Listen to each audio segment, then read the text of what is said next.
संकट से जूझ रहा है। 1,90,000 से अधिक कोरोना संक्रमित देश भर में हैं। हर दिन मौत और संक्रमण का आंकड़ा बढ़ रहा है। ऐसे में दूसरे राज्यों के प्रवासी मजदूरों की मदद के लिए नोएडा की 12 वर्षीय निहारिका के हाथ आगे आए हैं।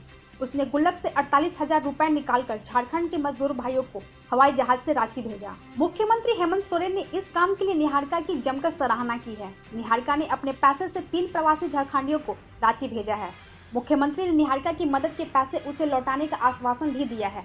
यह एक बच्ची का बड़ा त्याग है। उत्तर प्रदेश के नोएडा में रहने वाली 12 वर्षीय निहारिका द्विवेदी ने झारखंड के 3 प्रवासी मजदूरों को उनके घर भेजने में मदद की है। उसने प्रवासी श्रमिकों को हवाई मार्ग से झारखंड भेजने के लिए अपनी गुल्लक के बचत में से 48,000 रुपए दिए। न्यूज एजेंसी ANI से बात करते हुए निहारिका द्विवेदी ने बताया कि समाज ने हमें बहुत कुछ दिया है और इस संकट में हमें उसे वापस भुगतान करना हमारी जिम्मेदारी है। महिला वाले घरों को रोशन तो करते ही हैं, बच्चों का भविष्य भी संवारते हैं।